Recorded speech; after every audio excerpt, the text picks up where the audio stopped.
Hello students, welcome to Legacy IAS Academy. In today's video, we are going to discuss about the most important topics from the UPSC Civil Service Examination Prelims perspective and how you can prepare it so that you will have better chances to answer the questions in correct manner. So first of all, if you look at starting from the basic itself, we know that by analyzing previous year trends of UPSC question paper, one topic which seems to be continuously repeated is about latitudes and longitudes. Now, many times you would have seen that generally if you talk about three major latitudinal lines we have, that is Tropic of Cancer, then in the south we know that you have Tropic of Capricorn, and in between we know that 0 degree is what you have equator. So what you are supposed to do is you have to go through these lines, look at the map of world and try to find out all the important countries which are located, basically all the countries which are located on each of these three lines. Now, if you look, UPSC is also going in slightly more detail. So you do not have to just remember the name of the countries which are located on these lines. You also have to focus on what you can call as important physical features that might be lying around these lines or on directly these lines as such. For example, important lakes, important mountain ranges, deserts, like grasslands, all these kind of things that you might find there. Make a list of these and then revise it one. So it is very highly scoring topic, you can understand. Plus you need to be very clear about the concept of latitude and longitude. Many times they ask questions related to how the distances between latitudes and longitude changes and how basically the what you can call as, if you talk about longitudes, how it is helpful in calculation of time and everything like that. Second, which is the most important topic, you can say from the geomorphology perspective, which is one of the favorite topic of UPSC, especially in the prelims examination and especially in the mains examination also we are seeing higher number of questions being asked here. So that is related to Earth's interior, and in Earth's interior you have to have a complete understanding of plate tectonics theory. In this context, if you look at the important keywords around which you have to basically we can say study around is the concept of lithosphere, concept of asthenosphere and the mantle. Overall we can say the structure of Earth. Many times discontinuities based questions are asked. So make sure you go through the class note, make sure you go through the NCERTs. What are the important details and facts that is mentioned here. Similarly, plate tectonics is one of the most important theory of geography, and that is why UPSC gives very much importance to it either in prelims or even the mains examination. At the same time, we know that as a result of plate tectonics, we have a lot of different physical features that develop. These can be fold mountains, rift valleys like you have in Africa, and you have to be aware about where these mountains are located, where these rift valleys are located. So this not only from concept perspective but also from mapping perspective you can do it. Now question is why it is important, because we know that geomorphology and especially plate tectonics is answer to almost every geophysical phenomena that we see taking place on the earth. Now, geophysical phenomena is also related to the natural disasters and earthquakes, volcanism, Himalayas region. These keep coming in news every now and then. For example, recently, if you look, we have seen eruption of so many volcanoes. These volcanoes have become very important because several of these volcanoes have erupted after long period of time. For example, in Ethiopia, you would have heard about Haila Gubi volcano. So it's not only that where Haila Gubi volcano is erupted and after how many years it has erupted, you have to keep in mind. You have to understand and link it to the static. That means what is the region? We have volcanic eruption in this region. What is the causes of volcanic eruption in the East African Rift Valley, and all that you have to cover. Similarly, you talk about other place in news was Kamchatka Peninsula. Now Kamchatka Peninsula is also important because here also we have seen volcanic eruption after a long period of time. It resulted in earthquake and also tsunami-like activities along the eastern coast of Russia and all the way up to western coast of North America. So because of these geophysical phenomena, natural disasters keep happening all the time, linking it with the concept that you have to learn in the static topic is one of the best way of preparing this particular topic. And answer the question that is asked are very conceptual in nature. Sometimes map-based questions are also asked, so you'll be able to properly address it. Now, ring of fire activity around that area, we have a lot of activities going on, so make sure that you study about them as well. Then second topic, important topic of geomorphology that you should definitely focus upon is the landforms. In landforms, you do not have to go and start writing mugging up about how each of the landforms, glacial landforms, post-glacial and desert landform form. You have to focus more on the concept, and concept means geomorphic process should be your major focus area where the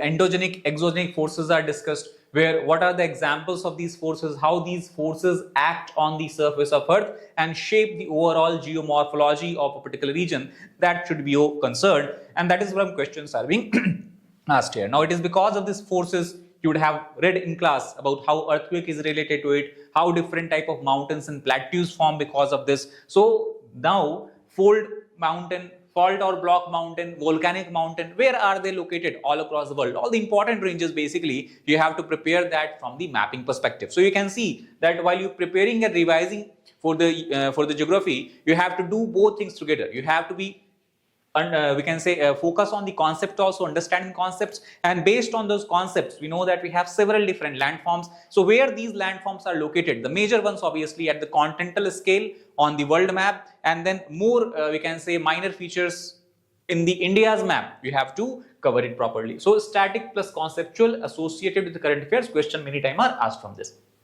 Then coming to the third and other, I can say definitely from UPSC perspective, geography perspective, if one topic and chapter which UPSC considered most vital important one, that is the climatology. Within climatology, you have seen atmosphere and heat related questions are being asked frequently. Now here you have an advantage. You should definitely go through the previous year questions, because now from these topics we are seeing questions are being repeated. The same concepts are being asked again and again. An example is we can see from the question related to isotherm. One concept you have to study in the heat budget or insolation chapter is isotherm. So you see in just 5 years, in last 5 years, UPSC has asked 2 times exactly same question. That means if you have done PYQs, it would be almost we can say easier for you to just tick the answer for the particular question as such that was asked in this year, last year prelims basically you can say.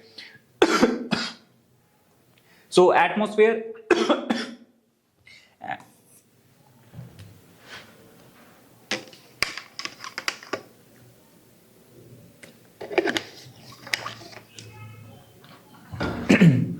so atmosphere and related heat budget chapter you should be doing properly. Now in atmosphere we talk about what is the focus area, or what should be the focus area. Definitely the structure of atmosphere is the most important one, where we know that it is divided into multiple layers. So what is the significance of each of these layers? What are the important phenomena that take place in each of these layers? You should be definitely aware about. For example, we talk about thermosphere. We know thermosphere is where you have the occurrences of aurora. If we talk about the significance of ionosphere, it is known for the presence of ions which reflect back the radio waves, helpful for radio communication. Similarly, talk about the stratosphere. We know that it is important because ozone layer that basically protect us from the harmful ultraviolet rays is also found in this particular layer. So significance of each of these layers, what is the proper arrangement, the definite heights, how temperature varies in each of these layers, that should be your proper focus area. Then we have the concept related to insolation, solar constant, constant we can talk about,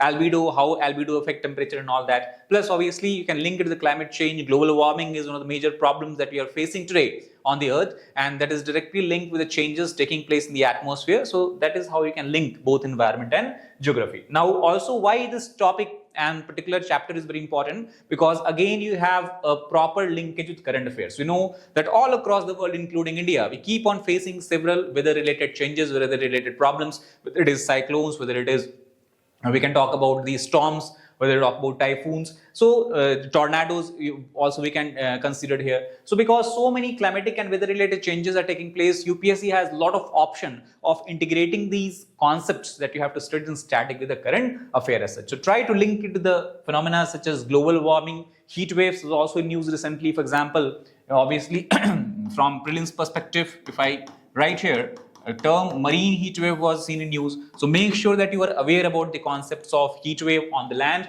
marine heat waves, how do they differ, why do they differ, and how do we basically classify them or understand them. Then link with the climate topic in the we can say you have basically physical geography. You can link it to the Indian monsoon system as well. We have seen several times questions are being asked from the Indian monsoon system, and here we have to focus on keywords. First of all, what is monsoon? In monsoon itself, you basically can divide into 3 parts which is important from examination. First, you have to focus upon the concept itself. What is monsoon? Second, you have to focus on the factors. What factors are responsible for the occurrences of monsoon? How different factors affect monsoon? And third, obviously, we talk about the pattern of rainfall. That means when monsoon winds blows across India, how do they enter India? From where do they enter? How many branches they have? So from these, we have seen several time questions being asked. Southwest monsoon specifically, we know that India has two monsoons, southwest and northeast. Southwest causes heavy amount of rainfall, most amount of rainfall. How intertropical convergence zone is related to monsoon, how jet stream has an effect on monsoon, we have discussed. So factors responsible for it, plus onset and withdrawal, how the entire mechanism works, that you should be fully aware about. And you have seen that many times highly repetitive kind of questions are being asked either in the prelims examination or in the mains examination as well. Current affair linkage you can do based on the current year. For example, what kind of monsoon we have experienced in the last year, whether it was surplus monsoon, whether it was deficit monsoon, whether monsoon came to India early or whether there was a delayed onset. So these kind of facts based on the forecast by IMD, you can prepare accordingly. Then related to the climate itself, we know that India experiences cyclones, especially along the east coast. So cyclones plus various other weather hazards you have to be very clear about them. What is the mechanism? Well, like for example, question was asked in prelims in the early year from cyclone, where a statement is given that temperature in the central part of cyclone is lower than the surrounding part. So these kind of questions you can only answer if you have understanding of the proper structure and mechanism of cyclone as such, because these are totally concept driven question. You cannot just mug it up from somewhere and go and think that you will write in the examination or you will know in the examination. So you have to many times derive and understand the concepts in the exam itself, basically the answer in the examination. That is possible only if your conceptual clarity is very good. So tropical cyclone, storm surge, naming of cyclone also many times UPSC talk about it. So recent cyclones that India has witnessed in last, we can say last 1 year or 2 years at all, what was its name, where did it affect, and all that from current affairs perspective you can focus upon here. Since India experiences most of cyclone from Bay of Bengal, so that should also be your priority area as such. So that is about the overall, we can say, climatology.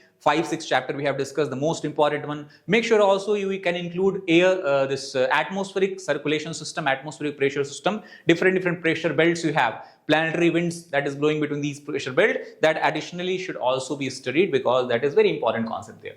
Then coming to the next topic, that is oceanography.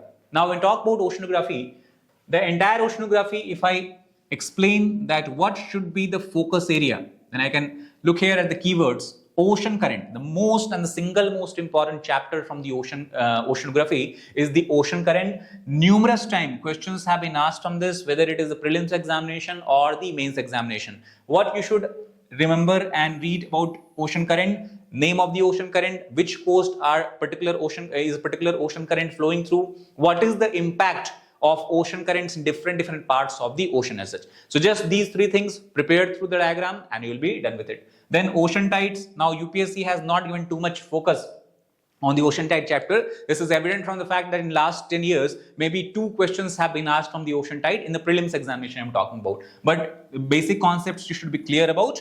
Ocean waves are similar ocean current. Here one thing more I can add, and that is ocean salinity. So ocean salinity is also very important topic. From there questions have been asked repeatedly in examination, mains examination. Prelims did not have question on ocean salinity in recent year, but that is a pattern. If a particular topic is being asked by UPSC in mains examination, what we see, the concept based on same topic is then asked couple of years later in the prelims examination. So since already in 2019 they have asked about ocean salinity, prelims question has not been asked, so possibility is there that there would be a question on that. Then because UPSC is also focused more on current affairs and especially anything that is adversely affecting our ecosystem, biodiversity, climate change related phenomena. So coral reef, since it is part of your syllabus, it is very important that you go through them properly. You should understand the basic concept. What is reef? What are corals? How does coral bleaching occurs? What are the major factors that affect the coral bleaching? This become very significant in the light of the fact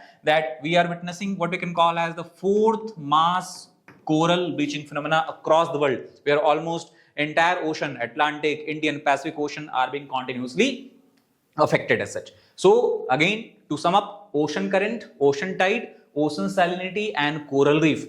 Basic concepts should be very clear. Why it is important? Because again, I told you, climate-based questions UPSC is continuously asking. Coral bleaching and the coral death is something that we see continuously coming in news as such. In oceanography itself, we have two major phenomena, important phenomena that occurs in the Pacific Ocean, which has direct bearing on the monsoon of India. That makes these two one of the most important topic in the UPSC, which you have to definitely cover for prelims examination. These are El Nino and La Nina. Many times El Nino is also called as El Nino and Southern Oscillation. So you should focus upon what to understand. What does El Nino mean? What does La Nina mean? Where do they occur? How do they occur? And how do they influence the monsoon of India? So it's very important because it clearly has a bearing on monsoon of India. Water circulation is related to both. Reverse water circulation causes La Nina, normal water circulation causes El Nino. So how they are linked, you should be completely aware about. Plus, we know that it also has impact on the rainfall, and that is why it has impact on the agricultural productivity of India, because if you have El Nino years, there is a probability of drought. If you have La Nina year, there is a probability of flood. So all this you have to try to think about. Also, what kind of phenomena we have witnessed in the last couple of years, whether we were in El Nino years or La Nina years, or whether we were in normal years, so that also you have to cover.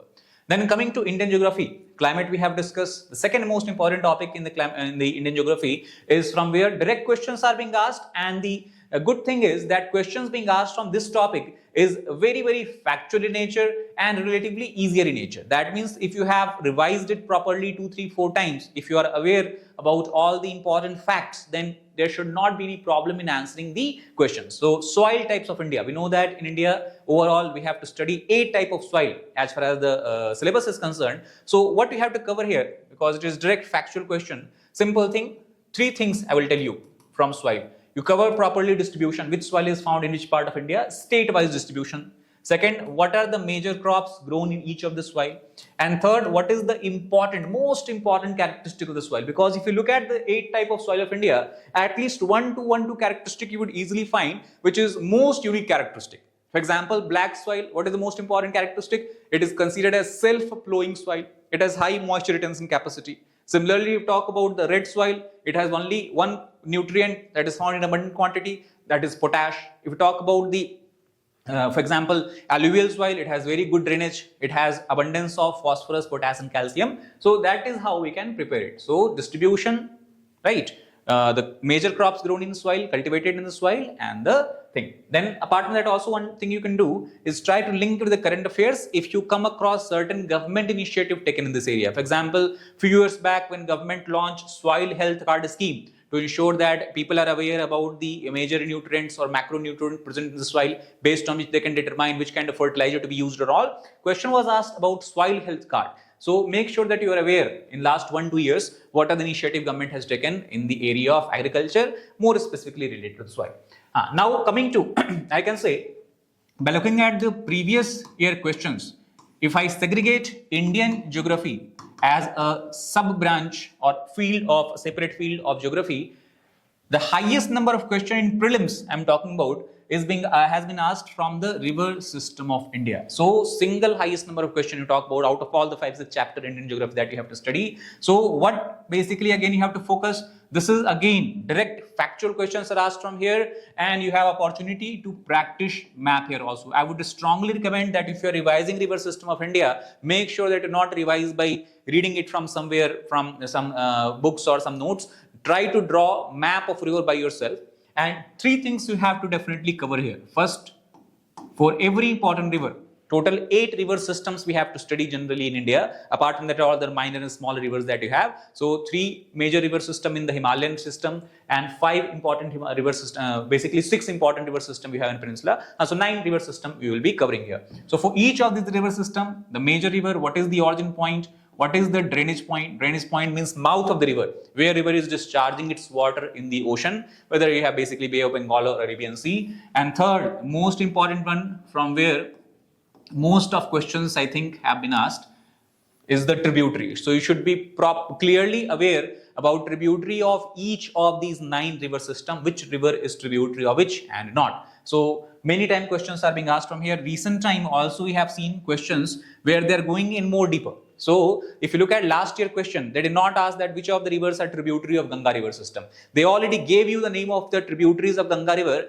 and asked you to arrange in a proper sequence as you move from east to west. And now you can understand why I told you that you have to prepare this by practicing and drawing on the map. Because if you just remember that Gandak, Ghagra, Kosi, these rivers are the tributaries of Ganga, you will not be able to answer such kind of question examination that how you would arrange them if you move from east to west. Only if you have drawn the map of rivers of India 5, 7, 8 times, you should be able to clearly, or you would be able to clearly understand, because the image will be in your mind as such. So very, very favorite. I can say one of the most favorite topic of UPSC from Indian geography perspective. Do not miss it. Make sure, it will take some effort, but make sure that you cover it properly as such. If any current affairs related news you have, for example, government keeps on talking about river interlinking project and all that. Like in recent year, you have PKC, Parvati, Kali and Chambal river interlinking project. So make sure that you read about these rivers, which area, which states are they draining out through, right? Similarly, you have talk about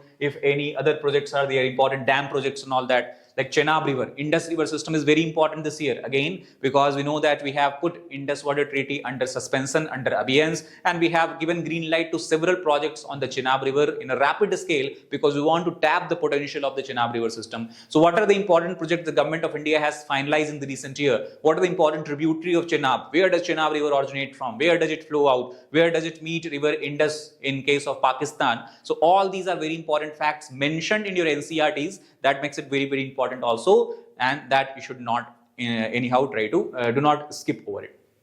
Then we have glaciers and cryospheres, because again climate change is another important topic. Cryosphere based question they have asked earlier in the mains examination. So make sure you are aware about the keywords, not have to go into details about glaciated landforms and all, but you have to know that how glacial retreat will affect the climate of India or affect the drainage system of India. What is snow line? What is permafrost? Keeps coming in news every now and then. So such concepts become very important. Go through them. Permafrost, snow line, how does it link with the climate change? How or what kind of Himalayan glacier studies and all have been conducted as such. Now coming to one of the most important topic from Indian geography and from mapping perspective, I can say, is the physiographical region of India or division of India. One of the longest topic you have in Indian geography, but there is a huge possibility of mapping based questions being asked from it, and they have asked in the previous year. So you should be aware about the major physiographical region. We know that India is divided into 5 physiographical regions, right from the north to south, Himalayas, plains, peninsular plateau, coastal plains, island and all that. So it is pure static. Marks, getting marks in such question is very easy. If you are not able to get marks in question being asked from river system, from soil, from the physiography of India, that means in geography you would not be able to get good mark, because other questions become slightly moderate to hard in nature. These are the easiest one that I am talking about here. So that's how you have to prepare. Current affair link, tourism and infrastructure projects. We know there is a lot of such projects being implemented in the Himalayan region specifically. So you have to study about them as well. You can link with the natural disaster also, such as earthquake, landslides and all as such. Here I would not suggest you that now you should go and start looking at everything in entire detail as such, but what you should be aware about is the location. That is the single most important topic. For example, if you have studied physiographical regions of India, you know that Himalayas are divided into several ranges. Northern plains are divided into several divisions from west to east, from north to south. Bhabar, Tarai, Bhangar, Khadar we have discussed. Peninsular plateaus divided into several divisions. Central plateau, Deccan plateau, Western Ghat, Eastern Ghat. So make sure that you know that where each of these individual regions are located in India. As such, simple questions from these topics are asked. For example, Coromandel coast was asked. Which part of India would you find? Which coast of India would you find Coromandel coast in? East coast, west coast. Similarly, they ask about Satpura hill ranges. Where would you find Satpura hill range in India? East, west, north, central. So central part. So that is how you should be.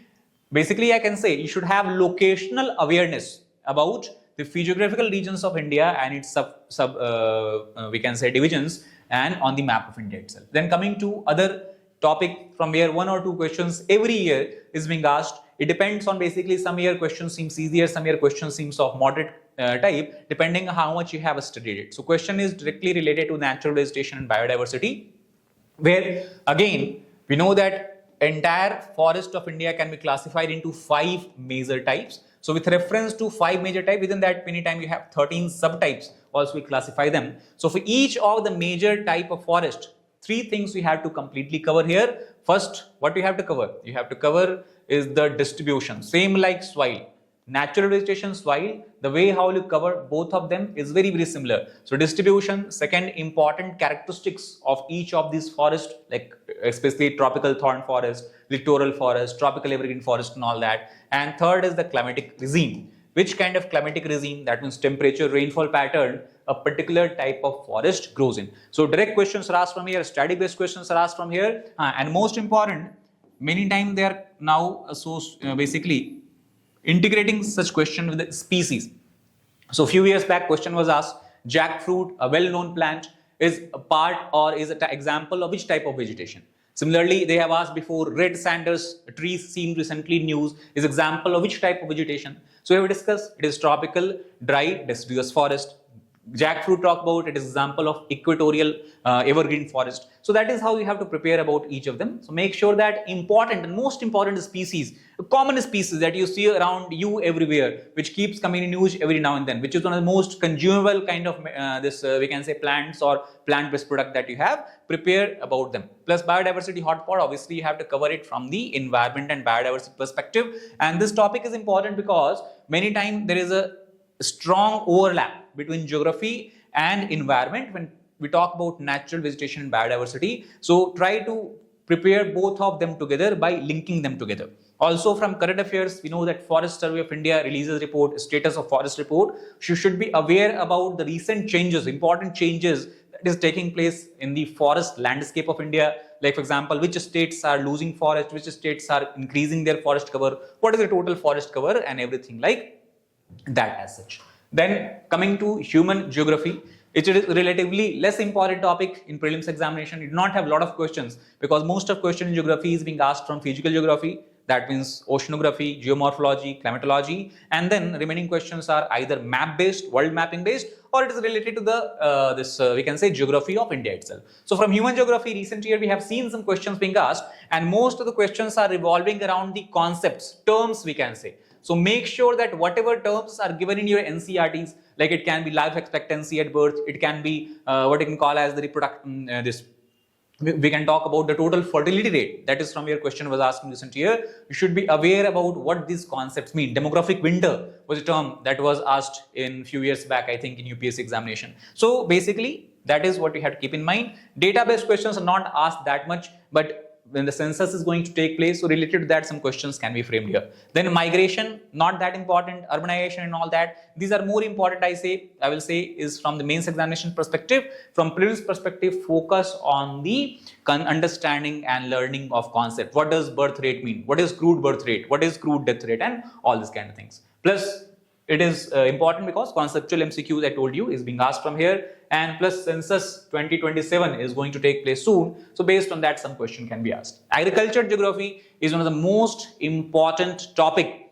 From again static questions are being asked, very easier questions are being asked. So here what you have to focus upon, we know that we have two cropping season, Kharif season and Rabi season. So you should know about the major cropping pattern in India. What are the example of Kharif crop? What are the example of Rabi crops? You should also be able to know or explain that what is the climatic conditions in which you can see growth of crops, important crops of India, such as rice, wheat, tea, coffee. Many times questions have been asked about this. Plus, you also have to know about the distribution. That means when I say tea, you should be able to tell which states of India are major producer of tea. When I talk about rice, wheat, you should be able to say so. And that is how questions are being framed for here. So distribution, climatic conditions, two most important concepts you should be aware about as far as the crops of India is concerned. You can try to link with economy and geography also, because export import is being done in this area. Many times they are asking question from the economic survey perspective also. So the recent data related to the agriculture, you should be aware about. Minimum support prices, which crops are basically covered under, that you should know about. Then coming to the other topic that we have is the mineral and energy resources.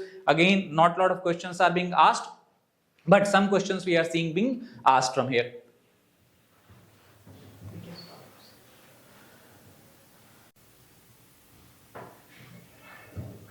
So from mineral and energy resources perspective, if you look, the question pattern is kind of set, kind of fixed. Again, here distribution becomes one of the most important topic which you have to know about, especially with reference to major resources such as coal, oil, natural gas, petroleum, important metallic minerals such as iron, copper, aluminium and all that. So where are they found in India? We know that India we have different mineral zones. You should be aware about that. Why it is important? Because again I told you, location based question, location factors you have to study anyway in the mains examination. So kind of factual question is being asked from here. Current affairs, you can link it. Again, current affairs based question we are seeing more from this particular area, because a lot of government initiatives you would see in the industries and mineral sector. So you should be aware about the important missions, important we can say schemes that government has launched in the recent year. Especially government of India is focused more these days around the renewable energy. So where we are setting up renewable energy plants, what kind of renewable energy resources we have grown and developed in India. And also you should know about the energy basket, which kind of resources or which kind of mineral, basically raw material we can say, is leading to production of energy and power in India as such. So that is what you should focus upon. For example, questions can be asked about the iron ore resource distribution and all that. Then we can say disaster geography, because this is something again keep coming in news every now and then. So question based on this can be asked. Recent time we have seen there is a revision of the earthquake prone map in India. So what is the revision? What changes has been made and what is the logic and reason behind those changes?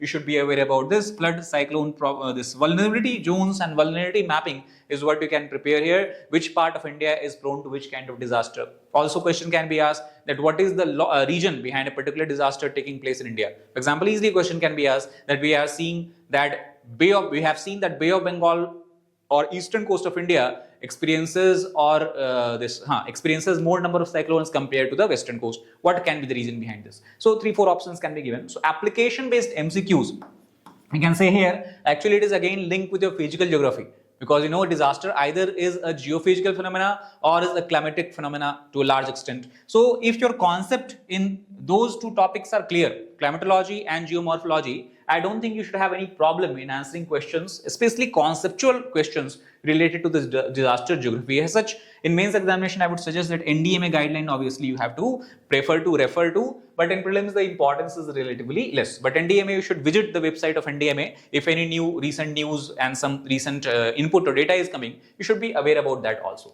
Now coming to one of the most important topic, apart from the static topics we have discussed till now. If you divide the geography, we have discussed the first part, that is physical geography, then you have the Indian geography, then we have human and economic geography, and then coming to world geography. This is from where map based questions are asked.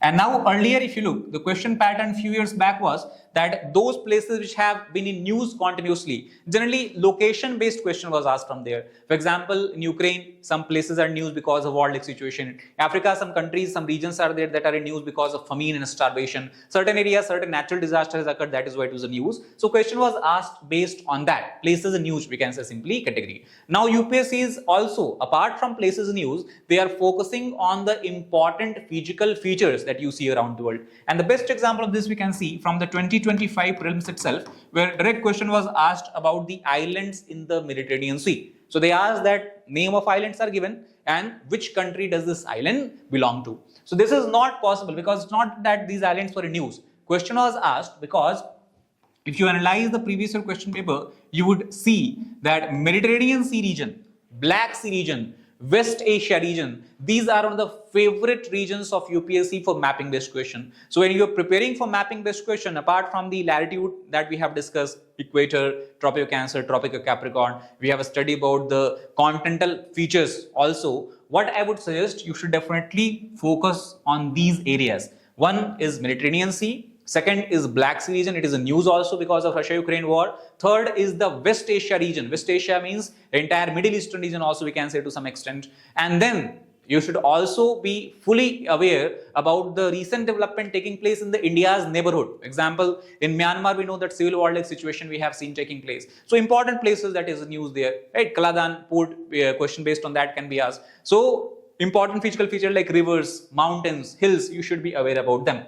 Right, on the continental scale, what you should cover?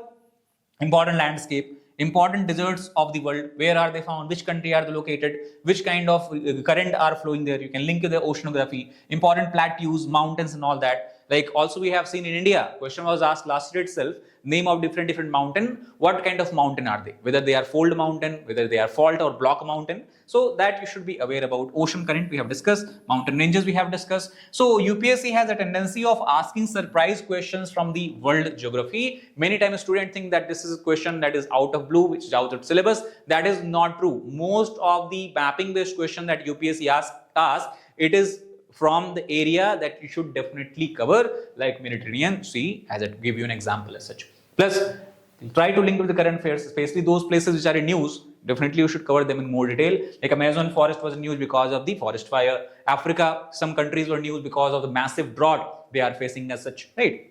Venezuela now becomes very important because you know that oil resources are in Venezuela. A significant international, we can say significant international, we can say incident has taken place there where the president has been taken by United States and all. So you should know about the important places. Caracas is the capital, for example. So that area now, South America becomes very important. You cannot skip South America and think that you are well prepared with the mapping as such. So both. What I'm trying to say, static plus current affairs now seems to be the best way of ensuring that you are fully prepared and done with the map. That is all for this particular video. I hope you got the idea about all the important topics which you have to cover in the entire geography syllabus, which many times seems very large in nature, very big actually in nature as such. But if you cover these topics which you have mentioned in the slides, which I told you about, in the way how I told you, I'm sure that you will feel more confident when you go to write prelims examination this year. All the best. Thank you very